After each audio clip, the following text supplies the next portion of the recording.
আজ আমি শেয়ার করব পটলের একটা দুর্দান্ত রেসিপি। সকল বন্ধুকে জানাই কেয়ার রেসিপি বক্সে স্বাগত। তাহলে চলুন বন্ধুরা ঝটপট রান্নাটা শুরু করে দিই, আর অবশ্যই শেষ পর্যন্ত কিন্তু সঙ্গে থাকবেন। এখানে কিছু পরিমাণ পটল নিয়ে নিয়েছি।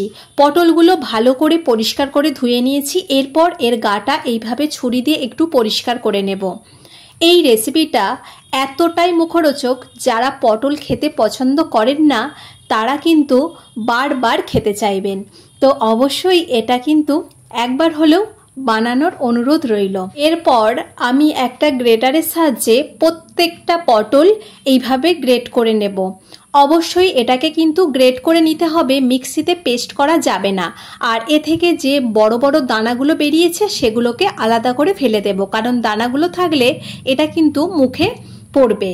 এরপর এক টুকরো আমি আদা নিয়েছি, সেটাও ওর সঙ্গে গ্রেট করে দিয়ে দিচ্ছি।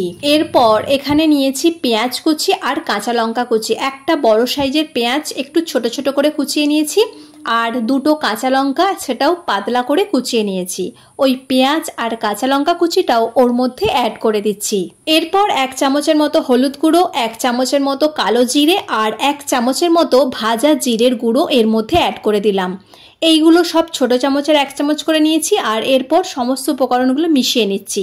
এটা ভালো করে মেশানো হয়ে গেলে এর মধ্যে অ্যাড করে দিচ্ছি বেসন। এখানে বড় চামচের 1 চামচ বেসন নিয়েছি, আর 1 চামচ নিচ্ছি চালের গুঁড়ি। স্বাদ মতো লবণ অ্যাড করে দিলাম, দিয়ে সমস্ত উপকরণগুলো মাখিয়ে নিচ্ছি। যদি একটু পাতলা মনে হয় তাহলে আমি আরও একটু বেসন অ্যাড করব। যাই হোক, চলুন প্রথমে ভালো করে এটাকে মিশিয়ে নিই। সকল বন্ধুর কাছে একটা রিকোয়েস্ট রইল, ভিডিওটি যদি ইউটিউব থেকে দেখে থাকো তো প্লিজ চ্যানেলটি সাবস্ক্রাইব করে নিও, আর যদি ফেসবুক পেজ থেকে দেখে থাকো তো পেজটি ফলো করে পাশে থেকো। এই যে খুব ভালো করে মিশিয়ে নিয়েছি। আর এখানে আরও আমি 1 চামচের মতো বেসন অ্যাড করলাম, যেহেতু মাখাটা একটু বেশি পাতলা হয়েছিল। বেসনটা দিয়ে ভালো করে মেখে নিলাম, আর একদমই কিন্তু এটা আমার রেডি হয়ে গেছে। এটাকে মাখার পর আর বেশিক্ষণ কিন্তু রেখে দেওয়া যাবে না, কারণ এর মধ্যে লবণ আছে, তাহলে আরও অনেক জল বেরিয়ে যাবে। তাই মাখার সঙ্গে সঙ্গে এটাকে এইভাবে ভেজে নিতে হবে। আমি কড়াইয়ের মধ্যে সাদা তেল দিয়ে তেলটা গরম হয়ে গেলে তার মধ্যে একটু চ্যাপটা করে এগুলো দিয়ে দিচ্ছি। একটু চ্যাপটা করে দিলে এটা ভাজাটা কিন্তু খুব ভালো হয়। আর অবশ্যই গ্যাসের ফ্লেমটা কিন্তু মিডিয়াম টু লো রেখে করতে হবে। এটা একটু সময় দিয়ে দিয়ে ভাজতে হবে, তাহলে ভেতরটা খুব ভালোভাবে ভাজা হবে। আর না হলে বাইরেটা কিন্তু খুব সহজেই ভাজা হয়ে যাবে আর ভেতরটা একদম নরম রয়ে যাবে। তাই একটু গ্যাসের ফ্লেমটা কমিয়ে কমিয়ে এটাকে সময় দিয়ে এদিক ওদিক উল্টে পাল্টে একদম লালচে করে আর একদম মুচমুচে করে ভেজে নেব। এই যে এটাকে কিন্তু উল্টে পাল্টে একদম লালচে করে আমি ভেজে নিয়েছি।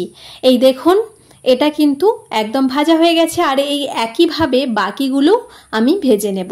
একদমই আমার তৈরি হয়ে গেল পটলের দুর্দান্ত একটা মুখরোচক রেসিপি। এটা গরম ভাতের সঙ্গে তো অসাধারণ লাগেই, তার সঙ্গে এটা সস দিয়ে খেতেও দারুণ লাগে। তো বন্ধুরা, ভিডিওটি কেমন লাগলো তা কিন্তু অবশ্যই জানাবেন। সকলে ভালো থাকবেন, সুস্থ থাকবেন। ভিডিওটি দেখার জন্য জানাই অসংখ্য ধন্যবাদ।